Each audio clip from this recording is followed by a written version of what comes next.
There is something so soothing about listening to the pitter-patter of rain outside. This gouache landscape is inspired by that.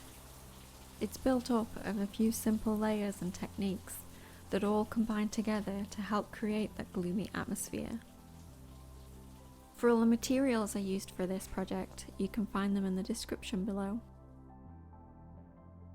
I started off with the page taped off around the edge and a tape for the waterline, which is about 2/3 of the way down the page.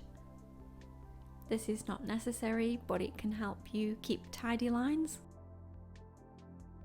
So the first thing we're going to do is the sky. You want to mix up a bluish grey for this. We're not going to worry about making this a nice, smooth, even sky. We want it to look a little stormy, so use lots of irregular brush strokes. And you can add a little darker here and a little lighter there to enhance the unevenness of the sky. Don't worry about making it perfect, as you're only going to see peeps of this through the foreground.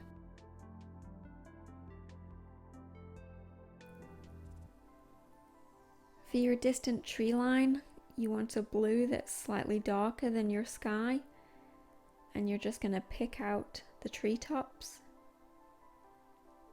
You don't need to do anything fancy here. You wouldn't see any details because it's stormy. And you can just go ahead and make whatever irregular shapes that you like. We're going to build this distant tree line up in layers, starting with this lightest layer and do several more, getting progressively darker as they get closer to the waterline.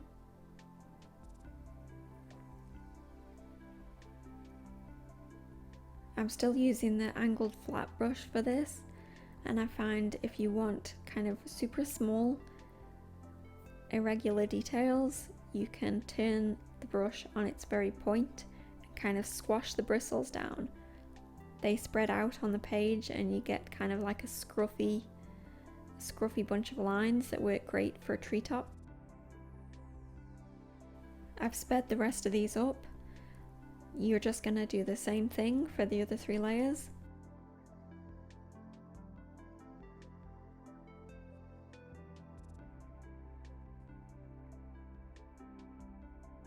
Once you've completed your distant tree line and made it all the way down to the water, you can go ahead and peel off your tape. If you've got tape around the edge of your painting, go ahead and press that down just so it's nicely stuck to the paper.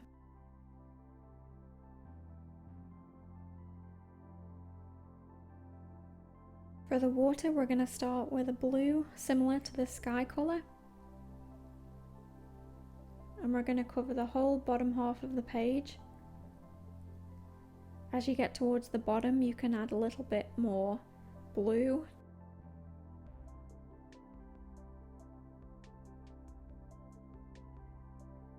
Once we've got the whole water area covered with a nice gradient, we're going to go ahead and add some ripple marks in the water, as well as some reflections of the darker trees.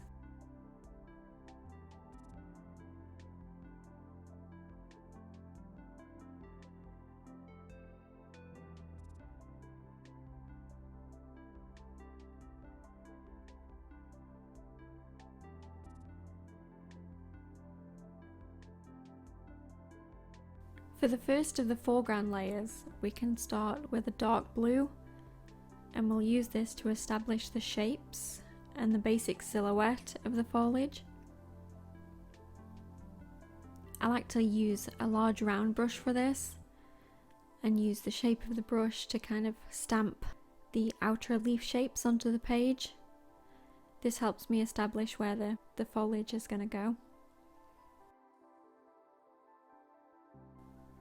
Out of all the steps for this painting, you're going to want to spend some time here and establish interesting silhouettes for your foreground.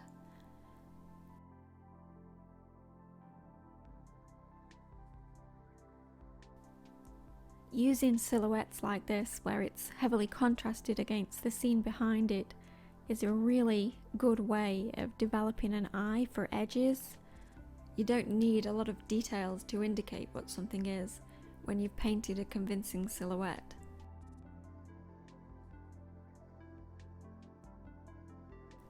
I find with leaf shapes done like this, less is more.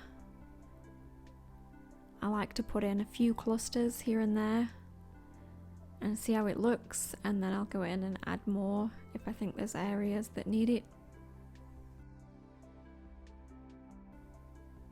Once you've completed your silhouette, we can start to add some of the colours to the foreground.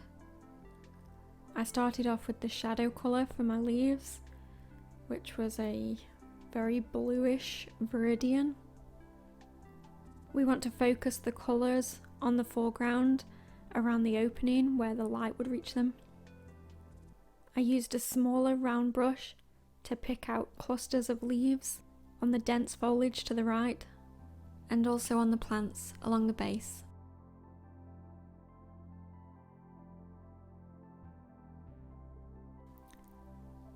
The bright green for the details has a lot of yellow mixed in to help it contrast with the blue of the scene. And we can pick out individual leaf clusters in the tree on the right hand side and colour the leaves around the opening on the left.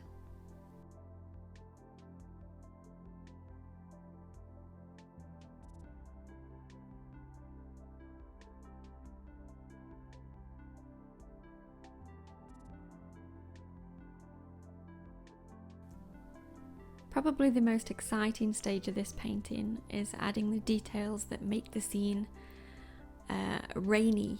So we're going to add some highlights to the leaves, we're going to indicate some water droplets dripping from them, and of course we'll add the rain.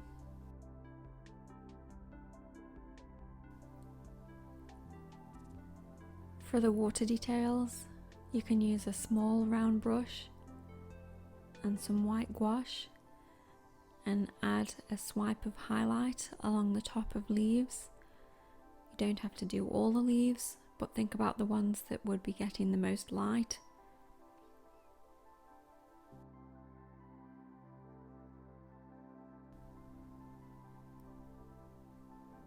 For these wet highlights, I focus them mainly around the opening in the trees, although I did go back in after the rain and add some more to the tree on the right.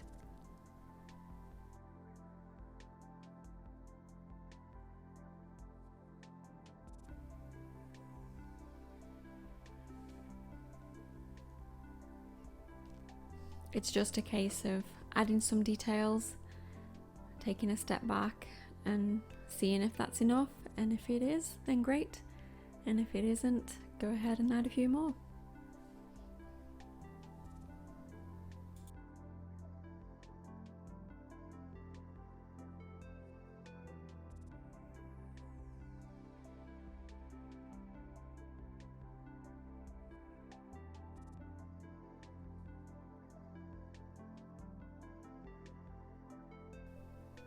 When it comes to adding the rain, you'll make your life a lot easier with a liner brush. This has long bristles that won't spread out as you press them down onto the page, so you'll get a line rather than a teardrop shape that you might get with a round brush. You want your white gouache to be quite thin for this. Don't worry about thinning it too much, because if it gets too thin, it'll disappear on the page, and you can just add a little more white and go over it. Whereas if it's too thick, you're going to get sort of bright white stripes, and you really want that bit of transparency in this.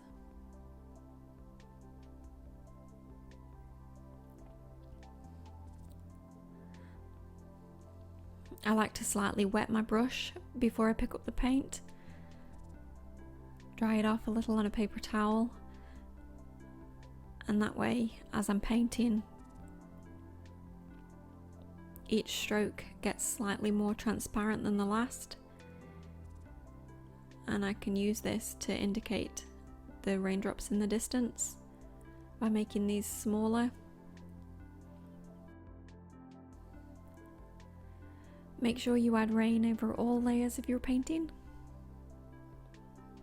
even where they'll only show up a tiny bit across like small branches or leaves, as it'll all add to the effect. For the drops that are hitting the water, you can add a little curved ripple mark underneath. Try and make these smaller as they get further away. Having stood back, I realised the tree on the right needed a few more highlights, so I went ahead and added those and called this one done. If you taped your painting off to start off with, now you get the fun job of peeling off the tape.